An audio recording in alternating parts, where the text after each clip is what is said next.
వినాశకాలే విపరీత బుద్ధి. వినాశకాలం ఉన్నప్పుడు ఇట్లాంటి విపరీత బుద్ధులు పడతాయి. సిఆర్డి వాళ్ళు అవార్డు ఎప్పుడు ప్రకటించారు?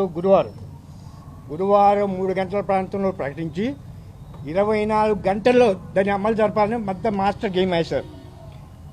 వేసి ఆ రోజు అవార్డు ప్రకటించిన సాయంత్రం మా ఇంటికి వచ్చారు. ఉన్నారా సంవత్సరం అంటే లేదని చెప్పారు మా మిస్సెస్. రేపు వస్తామండి, ఉండమని చెప్పమని చెప్పారు. సరే ఈ వేషాలు నాకు తెలిసి నాకు వేరే పని ఉండి నేను గుంటూరు వెళ్ళా. సరే మార్నింగ్ ఒకసారి వచ్చారు. మధ్యాహ్నం 4 గంటలకి సిఆర్డి స్టాఫ్ మొత్తం 6 వచ్చారు మా ఇంటికి.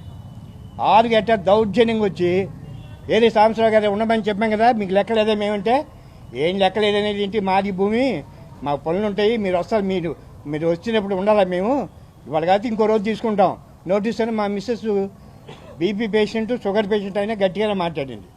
మాట్లాడి ఎంతసేపు ఫోటోలు తీస్తున్నారు, ఆడాలని ఫోటోలు తీస్తున్నారు. సిఆర్డి ఆఫీస్లో వాళ్ళు ప్రతిరోజు ఫోటోలు తీస్తున్నారు. వెళ్ళినప్పుడు గమనించండి. వాళ్ళు దేనికంటే వీళ్ళు కావాలని నోటీస్ తీసుకోవట్లేదు.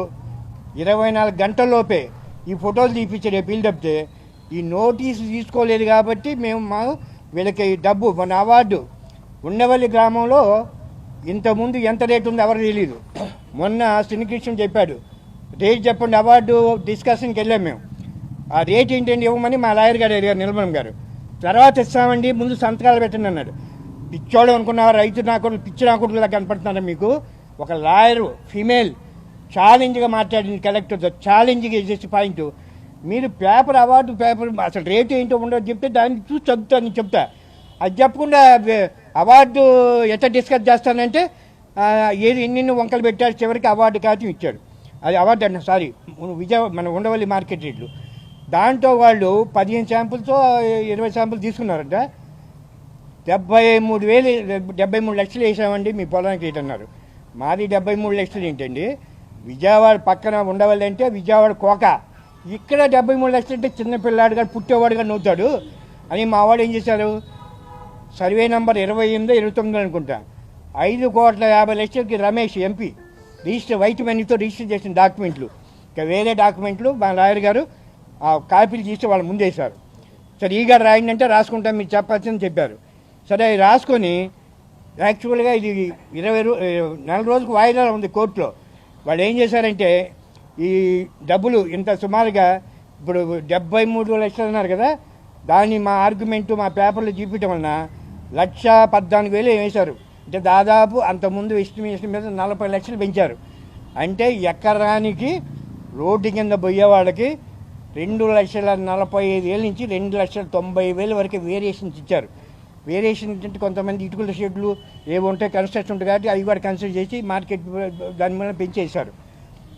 అవి ఏం చేశారు, మనకి తెలియకుండానే చెక్కులు ఇండియన్ బ్యాంకులో తీసుకున్నారంట మన పేరు మీద చెక్కులు తీసుకొని శుక్రవారం నాడు అమలు జరపాలని చూశారు. రైతులు ఎవ్వరూ ఆ నోటీసులు కానీ ఆ అవార్డు నోటీసు కానీ ఆ చెక్కుల అమౌంట్ ఎవరు తీసుకోకపోతే అర్ధరాత్రి 9 దాకా ట్రై చేశారు. సరే మా ఇంటికి వచ్చి నానా గందరగోళం చేశారు. మళ్ళీ రాత్రి పూట సాయంత్రం 7:30కి వచ్చారు. వచ్చి అసలు ఎవరన్నా ఒక ఆడ ఉన్నప్పుడు నువ్వు నోటీసు సర్వ్ చేయాలంటే ఒక అటెండెంట్ ఉన్నట్టు ఇంకోటి పంపు వాడికి కలుపు. 6 వచ్చి దౌర్జన్యంగా మా ఇంటి మీద ఇష్టం వచ్చినట్టు మాట్లాడతాం.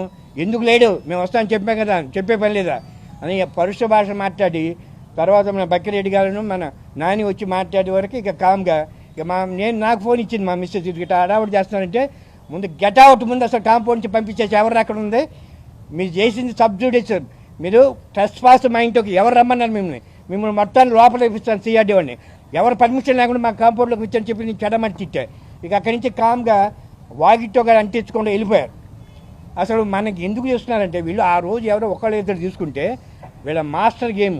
నేను డాక్టర్ గారితో కన్నా, డాక్టర్ గారు ఈరోజు మా ఇంటికి 4 సార్లు 3 సార్లు వచ్చారంటే రేపు ఏదో మాస్టర్ ప్లాన్ వేసి వస్తున్నారండి రేపు అన్నట్టుగానే తెల్లారిపాటికి బుల్డోజర్ వరకు మొదలుపెట్టారు.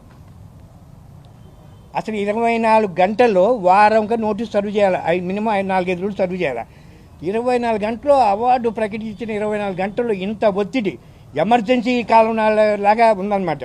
సరే ఎవరు తీసుకోలేదు, వేరే ఇళ్ళకపోయాము ఇది తీసుకోలేదు వంకతో వాళ్ళ డబ్బులు వాళ్ళకి చెక్కులు ఇచ్చాం కదని నెపంతో ఇవాళ మొత్తం భయంకరంగా 200 మంది పోలీసులు ఎట్టుందంటే అది ఆఫ్ఘనిస్తాన్ దాకా ఉంది. పాపం ఇద్దరు తల్లి ఆడపిల్లలు, ఇద్దరు ఆడపిల్లలు.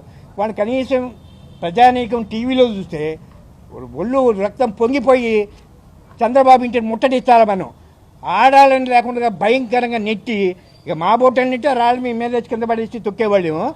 అలా బుల్డోజర్ లాగా మొత్తం అనుకున్న ప్లాన్ అమలు జరిపారు. పొజిషన్లో మేము ఉన్నాం చెప్పుకుంటానికి అనమాట. రేపు మేము రోడ్డు అంతా ఎక్విజేషన్ కింద ఇవ్వనాలది సీడ్ యాక్సెస్ కింద రోడ్డు మేము తీసేసుకున్నాం. డబ్బులు కదా దమేసాం, అంటే మాకు నోటీస్ సర్వ్ అవ్వగల డబ్బులు దమ్మగలదు, వాళ్ళు అమలు జరిపేశారు. ఇది హైకోర్టు పెద్ద సబ్జుడీస్ కింద కేసు అయింది కదా, మరి దీనికి ఏం చెబుతారో. అందుకని వీళ్ళు వినాశకాలం వచ్చే ఇట్లా చేస్తున్నారు. 4-5 రోడ్లు ఉంటే మనం కామ్గా ఉండేవాళ్ళు రోడ్డు వేసుకునేవాళ్ళు. మరి అంత తొందర ఎందుకు వచ్చిందో దీని వెనక ఎవరు ఉండారో మన రైతులు కొంత ఆలోచించి ఇదేదో ఒక్కళ్ళిద్దరితో బాదు ఉండేవాళ్ళని మొత్తం సర్వనాశనం చేయడానికి సిద్ధంగా ఉంటారు.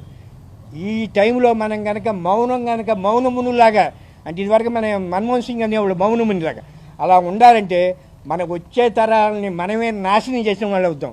కనుక ఏది న్యాయం ఏది అన్యాయమో ఒక్క ఏకతాటి మీద నాన్ పొలిటికల్ పార్టీస్ ఏ పార్టీ లేదు, అందరూ ఉండవల్లి పౌరులంతా ఒక దోవ మీద నడిస్తే గవర్నమెంట్ దిగొచ్చి మన ఉండవల్లికి అసలు ఇప్పుడు ఉండ వైభవం రావాలి.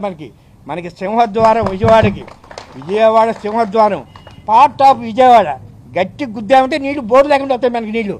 మన డెల్టా ఏరియా జరీబు అసలు ఇక్కడ వాళ్ళు డెవలప్ చేసేది ఏంటి? హైలీ డెవలప్డ్ మన డెవలప్ చేసేది ఏంటి? పోయి అక్కడి నుంచి కిస్తాపా నుంచి డెవలప్ చేసుకోండి. ఇది పెద్ద మాస్టర్ గేము. పోతే రివర్ ఫ్రంట్ అని కొత్త మాటలు పడుతున్నాయి. యాక్చువల్గా అమరావతి ఏమో రియల్ ఎస్టేట్ చేశారు. ఈ రివర్ ఫ్రంట్ రేపు ముందు తరాలు వాళ్ళ తాలూకా వాళ్ళకు వాళ్ళ బినామీలకి 90 పైసలకి ఆ 90 ఏళ్ళ కవులకి కొట్టి రేపు కట్టబోయేది తరాలు చూస్తారు మీరు. 100 అంతస్తులు కరకట్టెమ్మట దక్షిణ వైపున వీళ్ళే కట్టి అదే సింగపూర్ లాగా వాళ్ళు వెళ్తారు.